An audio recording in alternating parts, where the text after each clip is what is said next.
சரி, இன்னைக்கு நான் பேச வேண்டிய ஒரே நேற்று என்ன பேசுன ஞாபகம் இருக்கா? சரி, நேற்று நான் சாப்பிட எனக்கு ஞாபகம் இருக்காது. நீங்க நேற்று பேசுறீங்க கேட்குறீங்க. நேற்று என்ன பேசுறேன் யாருக்கு ஞாபகம் இருக்கா? சொல்றவங்களுக்கு நான் 10,000 எழுதி தரேன்.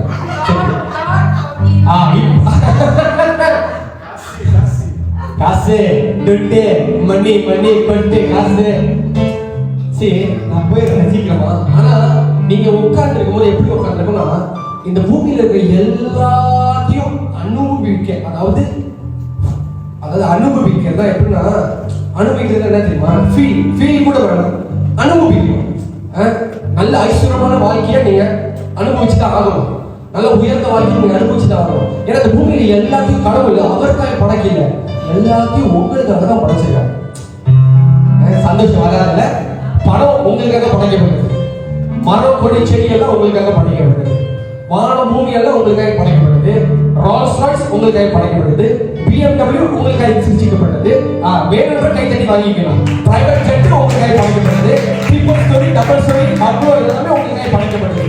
எல்லாம் வேணாம் நான் இருக்கிறவனே இருந்துட்டு போறதுனால நீங்க போய்க்கலாம். ஆனா இதெல்லாம் வேணும், எனக்கு இதெல்லாம் வேணும் அப்படின்னு நினைக்கிறவங்க மாத்திரம் ஆண்டவர் எனக்காக படைச்சிருக்காருன்னா அவர் ஐஸ்வர்யத்தின் தேவன்.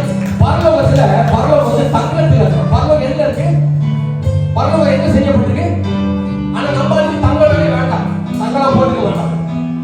பரலோகத்துல பூ போட்டாங்க, ஆனா நம்ம பூ வச்சுக்க வேண்டாம். ஏன்னா அதுல வந்து அவங்களோட நம்ம எப்படி எல்லாத்தையும் உங்களுக்கு சிரிச்சிருக்காரு. என்ஜாய். அதான் நம்மளுக்கு தெரியல அந்த அருமை, உலகத்தால தெரிஞ்சிருக்கு. அவன் எழுதிருக்கான், ஆண்டவன் படைச்சான் என்கிட்ட கொடுத்தான். அப்படி வாங்கப்பா பாடி ஜி. இந்த சர்ச்சில் நீங்க பாடிதான் அவங்க வேற வழியே கிடையாது. ஆண்டவன் படைச்சான் என்கிட்ட கொடுத்தான், அனுபவி ராஜான்னு அனுப்பி வச்சான். என்ன அனுபவி? சத்தமா வாயை திறந்து பாடு. 1 2. ஆண்டவன் படைச்சான். இந்த வர மாட்டீங்களே, வாயிலிருந்து வர மாட்டீங்களே. ஏன்னா உள்ள அவங்க உட்கார்ந்து இருக்கு. கிறிஸ்தவனா நம்ம இப்படி இருக்க மாட்டோமே. கிறிஸ்தவன் சார் ஞானம் வீதியில வழங்கிருக்கான் சார். ஞானம் சபையில நான் வெளியே இருக்கு. ஏன் தெரியுமா? நம்ம அனுபவிக்காதனால உலகத்துல அனுபவிச்சுட்டு இருக்கோம். நம்ம ரோல்ஸ் ராய்ஸ் அனுபவிச்சதில்லை, ஆனா உலகத்துல அனுபவிச்சுட்டு இருக்கோம். ஆனா கடவுள் சொல்றாரு, இன்னைக்கு இருந்து நாளைக்கு போடப்படுது அடுப்பில் போடப்படுற இந்த காட்டு புல்லுக்கு நான் நல்லா உடுத்தி வச்சிருப்பேன்னா, ஒன்ன நான் அதிகமா உடுத்தி வைக்கிறது அதிக நிச்சயம். புரியுதா? இன்னைக்கு இருந்து நான் செத்துருவான், ஆனா அவனுக்கு ரோல்ஸ் ராய்ஸ் ட்ரிபிள் ஸ்டோரி எல்லாமே அவனுக்கு இருக்கு. அதையாச்சும் பார்த்து கத்துக்கீங்க. என்னன்னா அவனையே கர்த்தர் உடத்தி வைப்பார்னா, என்னை உயர்த்தி உடுத்தி அழகு பார்க்கறது நிச்சயம், சத்தியம், உண்மை விசுவாசிக்கிற மாற்றம். ஆண்டவன் படைச்சான் என்கிட்ட கொடுத்தான், அனுபவி ராஜான்னு அனுப்பி வச்சான். என்ன அனுபவி ராஜான்னு 1 2 3 4. ஆண்டவன் படைச்சான் என்கிட்ட கொடுத்தான், அனுபவி ராஜான்னு என்ன அனுபவி ராஜான்னு. ரொம்பலாம் பாடக்கூடாது, பார்த்துட்டு இருக்க ஒன்லைன்ல நெஞ்சு வச்சு செத்துருவாங்க. சரி, இப்போ மசத்துக்கு வந்துடும். ரைட்டு, ஒன்லைனோட அப்படி முடிக்கிறது. ஒன்லைன் தான் சும்மா ரெக்கார்டிங்ல அவர் சொல்லிக்கலாம். அப்ப அட்டாங்க நம்ம போட ஒன்லைன் பார்த்துட்டு இருக்கோம் அப்படி சொல்லி விட்டுருங்க. இன்னைக்கு சொல்ல போற ஒரே இந்த வசனத்தை முடிச்சிடுறேன். இன்னைக்கு எடுத்துக்கிட்ட வசனம் Ephesians 2:8. For by grace you have been saved. கிருபையினால் நீங்கள் காப்பாற்றப்பட்டு. புரியுதா சொல்றது? எபேசியர் 2:8 நீங்க வீட்ல போய் வாசிச்சு பாருங்க. By grace you have been saved. Saved SAVED. இங்கிலீஷ்ல ஈடினா என்னன்னா, அந்த பதம் வந்து எப்படி சொல்லுவாங்கன்னா நடந்து முடிஞ்சது, அதுக்கு தான் ED past tense. Saved ED எல்லாம் எங்க வருதோ அதெல்லாம் நடந்து முடிஞ்சிருச்சு அர்த்தம். புரியுதா? இங்கிலீஷ் வேர்ட்ல எங்கெல்லாம் ஈடி வருதோ நீங்கலாம் அப்படியே வந்தீங்கன்னா சீக்கிரமா முடிப்பீங்க. இல்லைன்னா இது 10 நிமிஷம் நேற்று சொல்ல பார்த்தா அதே காத்தடிச்சு முடிந்தாதான் நிற்கும், இல்லைன்னா இருக்காது. சரி, அப்படியே வந்துருக்கீங்க. ஈடியா என்னது? முடிச்சு போன பதங்கள். சரியா? அப்ப சேவ்ட் என்ன அர்த்தம்? SAVED நடந்து. இதுக்கப்புறம் உங்களை காப்பாத்துறதுக்கு யாருமே வர தேவையில்லை. அப்படி என்னன்னா இதுக்கப்புறம் பரலோகம் நீ போறதுக்கு வேற ஏன்னா உன்னை காப்பாத்திட்டாங்கன்னா நீ ஆட்டோமேட்டிக்கா பரலோகத்துக்கு போயிருவீங்க. சந்தோஷம் வராது. என்னன்னா தேவன் காப்பாத்துறாங்க, உங்களை காப்பாத்திட்டாங்க. எதுல இருந்து காப்பாத்திருக்காரு தெரியுமா? வியாதியில இருந்து காப்பாத்திருக்காரு, வறுமையில இருந்து காப்பாத்திருக்காரு, நரகத்திலிருந்து உங்களை காப்பாத்திருக்காரு, நியாய தீர்ப்புல இருந்து உங்களை காப்பாத்திருக்காரு, புறக்கணிப்புல இருந்து உங்களை காப்பாத்திருக்காரு, திக்கட்டான இடத்துல இருந்து உங்களை காப்பாத்திருக்காரு, வறுமையில இருந்து உங்களை காப்பாத்திருக்காரு, கேன்சர்ல இருந்து உங்களை காப்பாத்திருக்காரு. சந்தோஷம் வராது. என்னது குற்ற மனசுல உங்களை காப்பாத்திருக்காரு, பிசாசுல உங்களை காப்பாத்திருக்காரு, வியாதியில உங்களை காப்பாத்திருக்காரு. இதெல்லாம் காப்பாத்தி முடிச்சிட்டாரு. இதுக்கப்புறம் உங்களை காப்பாத்துறதுக்கு ஒண்ணுமே கிடையவே கிடையாது. சொல்லுங்க, காப்பாத்திட்டாரு, காப்பாத்திட்டாரு, டாரு டாரு டாட்டு சேவ்டு. எதிலிருந்து காப்பாத்துறாரு? எல்லா விதமான தீங்கிலிருந்தும் உங்களை காப்பாத்தினார். இந்த காப்பாற்றுறது பழைய ஏற்பாடு எப்படி நடக்கும் நான் சொல்றேன். அடுத்த வசனம் போடுது. இது கொஞ்சம் தியோரியா இருக்கும். இதை டக்குனு புரிஞ்சுக்கிறோம், புரிஞ்சுக்கோங்க. புரியாதவங்க விட்டுருங்க. பழைய ஏற்பாடு 9ஆம் புத்தகத்துல இப்படியாக ஒரு விஷயம் நடக்கும். எப்படின்னா, திருமணம் பண்ணவங்க, திருமணம் பண்ண யார் தெரியுமா? மேரிட் பீப்பிள், ஆண் பெண். இவங்க திருமணம் பண்ணோம்னா ஒரு விஷயம் நடக்கும்ல. அதுக்கு முன்னாடி அடுத்த வசனம் போடுங்க, லெவிட்டிகஸ். இந்த லெவிட்டிகஸ்ல நீங்க வீட்டுல வாசி பாருங்க. இங்க கடவுள் பிரதான ஆசாரியர் இருக்காங்க பாத்தீங்களா? பைபிள்ல பிரதான ஆசாரியர்கள். இந்த ஆசாரியர்களுக்கு கடவுள் ஒரு கண்டிஷன் கொடுத்தாரு. என்ன கொடுத்தாருன்னா, நீ எப்படிப்பட்ட பெண்களை திருமணம் செய்ய வேண்டும். நீ விபச்சாரியை திருமணம் செய்யக்கூடாது, ப்ரோஸ்டிடியூட்டை திருமணம் செய்யக்கூடாது, கற்பை இழந்தவர்களை நீ திருமணம் செய்யக்கூடாது, கலகம் உள்ளவர்களை நீ திருமணம் செய்யக்கூடாது, வீட்டோட நீ திருமணம் செய்யக்கூடாது. இதெல்லாம் பழைய ஏற்பாட்டுல லெவிட்டிகஸ்ல ஆண்டவர் பிரதான ஆசாரியர்களுக்கு கொடுத்த கட்டளை. இந்த கட்டளைகள் பிரகாரம் தான் அவங்களுக்கு ஒரு பெண்ணை திருமணம் கல்யாணம் பண்ணும் பொழுது சுத்தமா இருக்கணும், உண்மையா இருக்கணும். அப்படிப்பட்ட பெண்ணை தான் கல்யாணம் பண்ணணும். இப்ப முதல் வசனம் போலயே இதுக்கு முன்னாடி வசனம். இங்க அதே மாதிரி ஒரு விஷயம் நடக்குது. யூத கலாச்சாரத்துக்கும் நம்மளுக்கும் ஒரு சம்பந்தம் எப்போதுமே இருக்கும். என்னன்னா, திருமணம் பண்ணதுக்கு அப்புறம் ஆணும் பெண்ணும், யாரு ஆணும் பெண்ணும், இந்த ஹஸ்பண்ட் ஒய்ஃப் திருமணம் பண்ணி எப்படி சொல்றது, சென்சிட்டிவா சொல்லிட்டா இல்ல ஓப்பனா சொல்றா எனக்கே தெரியல. இருந்தாலும் சொல்றேன், நீங்க புரிஞ்சுக்கிறீங்கல்ல. முதல் இரவு போவாங்க. அப்ப போகும் பொழுது ஆணோடைய, இதுல பைபிள்ல இருந்து சொல்றேன், எங்கேயுமே சொல்றேன், பைபிள்ல இருந்து இந்த அதிகாரத்துல நான் சொல்றேன். ஆண் வீட்டுக்காரங்களும் பெண் வீட்டுக்காரங்களும் வீட்டுக்கு வெளியே காத்துக்கிட்டு இருப்பாங்க. எதுக்குன்னா, இந்த உள்ள போன ஆணும் பெண்ணும் வெளியே வரும் பொழுது இந்த பெண், திருமணம் செய்யப்பட்ட இந்த பெண் கன்னியின் பெண், அதான் வேர்ஜினா இல்லையான்றத எப்படி வெளியே சொல்லுவாங்கன்னா, அந்த முதல்ல கண்ணிக்கு ஒரு பெட்ஷீட் விரிக்கப்படும், ஒயிட் கலர் பெட்ஷீட் அந்த கட்டில் மேல போடுவாங்க. அந்த கட்டில ரத்த கரை இருந்தா இந்த திருமணம் பண்ண ஹஸ்பண்ட் என்ன பண்ணணும்னா, அந்த பெட்ஷீட்டை எடுத்துட்டு வீட்டுக்கு வெளியே காலை வச்சு வெளியே சொல்லணும். என்ன சொல்லணும்னா, டெட்டலஸ்தாய் அப்படின்னு சொல்லுவாங்க. என்ன சொல்லுவாங்க? என்ன வாய்க்கு நிறைய வார்த்தையை சொல்றாங்க. தக்கலியா இல்ல தக்கலியா டெட்டலஸ்தாய் சொல்லுவாங்க.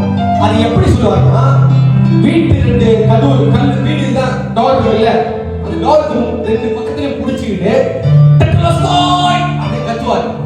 அது என்ன அர்த்தம்னா, ரத்த கரை, அதாவது அந்த துணியில ரத்த கரை இருந்தா உள்ள இருந்த பெண் சுத்தமான பெண், சுத்தமான பெண். இதுக்கப்புறம் அவன் என்னோட ப்ராப்பர்ட்டி, நீ தொடவே முடியாது, நான் அவளை பார்த்துக்குவேன், என்ன நடந்தாலும் இதுக்கப்புறம் அவன் என்னுடையவள் என்று அறிவிப்பது டெட்டலஸ்தாய். இன்னொரு பக்கம் இருக்கு, ஒருவேளை அந்த ரத்த கரை அந்த துணியில இல்லைன்னா இந்த ஹஸ்பண்ட் என்ன பண்ணா, அவளை வெளியே கொண்டு வாசப்படிக்கு வெளியே விட்டுட்டு தன்னுடைய பெண், அதாவது பெண்ணோட அப்பா மட்டும் இந்த துணியை கொடுத்து கொண்டு போய் மூப்பர்கிட்ட கொடுத்துருவாங்க. மூப்பர் என்ன பண்ணணும்னா, எல்லாரும் முன்னுக்கும் அந்த பெண்மணிய கல்லெறிந்து கொல்லுவாங்க. இந்த புருஷன் ஒப்பு கொடுத்தவங்க எதுக்கு? ஒப்பு கொடுத்தவங்க எதுக்கு? கல்லடிச்சு சத்து சாவடிச்சிருங்க அப்படின்னு. ஏன்னா இந்த துணியில ரத்த கரை, புரட்டா சொல்றேன், ரத்த கரை இல்ல, அதனால இவன் வெளியே கொண்டு ஒப்படைச்சிடலாம். ஆனா இவன் ரத்த கரை இருந்துச்சுன்னா இவன் தைரியமா வெளியே சொல்லுவான், உள்ள இருக்கிற பெண்மணி சிறப்பான பெண்மணி அப்படின்னு சொல்லலாம். ஆனா இது ரெண்டும் தவிர இன்னொரு மேட்டர் இருக்கு. இந்த மேட்டர் தான் நீங்க காப்பாற்றப்படுறீங்க சொல்றேன். இந்த மேட்டர் எப்படி நடக்கும்னா, ஒருவேளை உள்ள அவன் திருமணம் செய்து கொண்டு போன பெண்மணி விபச்சாரியோ இல்ல வேசிக்காரியோ இல்ல வீடோவோ ஏதோ கலகமற்றதா இருந்தாலும் இந்த திருமணம் செய்த இந்த கணவன் அவளை ரொம்ப நேசித்திருந்தால் அவன் ஒன்னே போட்டான். என்ன பண்ணா, விழா எலும்பு இருக்குல்ல, இவனோட விழா எலும்புல கீறி இந்த ரத்தத்தை எடுத்து அந்த துணியில தெளிச்சு கொண்டு வந்து வெளியே காட்டி என்று சத்தம் விட்டு உள்ள இருக்கிறவ சிறப்பானவன் இவன் சொல்ல முடியும். ஆனா இது சொல்லும் போது உள்ள இருக்கிறவனுக்கு தான் தெரியும், நான் தகுதி இல்லை, நான் எதுலையுமே பயன்படுத்த முடியாது, நான் எல்லாத்துக்கும் ஓடி ஒழிஞ்சவன், நான் எல்லாரும் பயன்படுத்தப்பட்டவன், நான் கருப்பை இழந்தவன். ஆனாலும் நான் கட்டின திருமணம் பண்ண இந்த கணவன் தன்னுடைய ரத்தத்தை எனக்காய் சிந்தி அந்த துணியை எல்லாருக்கும் முன்பதாய் பிரஸ்தாபப்படுத்தி நான் திருமணம் செய்த இந்த மனைவி உண்மை உள்ளவன் என்று சொல்லுகிறாரே, இவர் மேல் நான் அன்பா இருப்பேன் என்று சொல்லுவான். புரியுதா? இப்ப கடவுள் உங்களை காப்பாத்துறது நீங்க நல்லவர்னால இல்ல, நீங்க அவருக்கு பயந்து வாழ்றதுனால நீங்க காப்பாற்றப்படல. நீங்க எதிராக காப்பாற்றப்பட்டீங்க. ரத்தத்தை 2000 வருஷத்துக்கு முன்பதாக தன்னோட விழா எலும்புல ஈட்டினால் குத்தப்பட்டது. அவர் ரத்தம் வடிஞ்சது.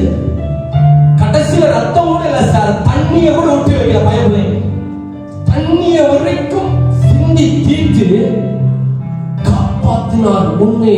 காரணம் ஏன் தெரியுமா? நீ நல்லவர்கள் என்பதனால் இல்ல, அவர் நல்லவர் என்பதனால்.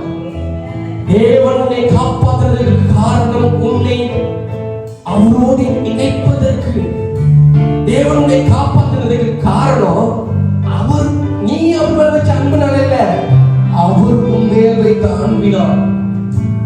எவ்வளவு பெரிய சந்தோஷமான ஒரு செய்தி நான் சொல்லியிருக்கேன். பக்கத்துல கட்டில புருஷன், கட்டில பொண்டாட்டி, அப்பா அம்மா பிள்ளைங்க யாரோ நம்மளுக்கு ரத்தத்தை கொடுக்க மாட்டான். எனக்காக ஒருவர் கொடுத்தார். அந்த ஒருவர்னால இன்னைக்கும் நாளைக்கும் நாளன்றைக்கும் மரணங்களை சந்திக்கும் அளவு நான் காப்பாற்றப்பட்டு கொண்டு இருக்கிறேன் என்கிற மனநிலை எனக்கு வந்தது காரணம் என் ரத்தத்தினால் காப்பாற்றப்படவில்லை. 2000 வருஷத்துக்கு முன்பதாக சிலுவையிலே தம்முடைய ரத்தத்தினால் என்னை மீட்டு எடுத்தார். நான் எப்படி சொல்றேன்? ரத்தத்தினால இந்த கரை, இந்த துணியில கரை இருக்கணும். கரெக்டா? இந்த துணியில ரத்த கரை இருக்கணும். நான் ஏன் ரத்தத்தினால உங்க வீட்டான்னு சொல்றேன். அடுத்தது கடைசி ஒன்று முடிச்சிடப்பேன். இயேசு அடிச்சு கொண்டு போனாரு, ஞாபகம் இருக்கா? கொண்டு போனது கொல்கத்தா மனைவி. அப்ப அவர் ரத்தம், அவர் சட்டை போட்டுருந்தார்ல, அந்த சட்டை எல்லாம் ஜிகிஜிகரமா இருந்துச்சா இல்ல ரத்தமா இருந்துச்சா? வாசப்படியில போகும்போதே நம்ம தலைவர் பிரஸ்தாபப்படுத்திட்டே போனாரு, இதுக்கப்புறம் வரப்போகிற சந்ததிக்கு நீ என்ன ரத்தத்தை எதிர்பார்க்கிறியோ அந்த ரத்தத்தை விட டபுள் மடங்கு, ட்ரிபிள் மடங்கு, டபுள் மடங்கு, 1000 மடங்கு ரத்தத்தை சிந்திக்கிட்டே போற. நீ பார்த்துக்கிட்டே வா. ஏன்னா இதுக்கப்புறம் வரப்போகிற என்னோட சந்ததி, அதனால உங்களால சொல்லிட்டேன், நீ உங்களை பத்தி சொல்றேன், என்னை நம்பி வரப்போகிற என் சந்ததியை நீ கையே வைக்க முடியாது. காரணம் நான் ரத்தத்தை என்னுடைய போட்டிருக்கிற அங்கேயே சிந்தி கொண்டு போவதற்கு காரணம் என்ன? நான் இவளை காப்பாற்ற மனம் இருக்கிறேன். நான் இவளை காப்பாற்றும்படிக்கு இறங்கி வந்திருக்கேன். அதனால் வியாதியே நீ எனக்கு பின்பதாய் வரப்போகிற சந்ததியை தொட முடியாது. கேன்சரை நீ தொட முடியாது. குற்றவாளி சாட்சியை நீ தொட முடியாது. வியாதியை நீ தொட முடியாது. வறுமையை நீ தொட முடியாத காரணம் இவர்கள் ரத்தத்தினால் நீங்கள் மீட்கப்படவில்லை, என்னுடைய ரத்தத்தினால் இவர்கள் மீட்கப்பட்டு இருக்கிறார்கள்.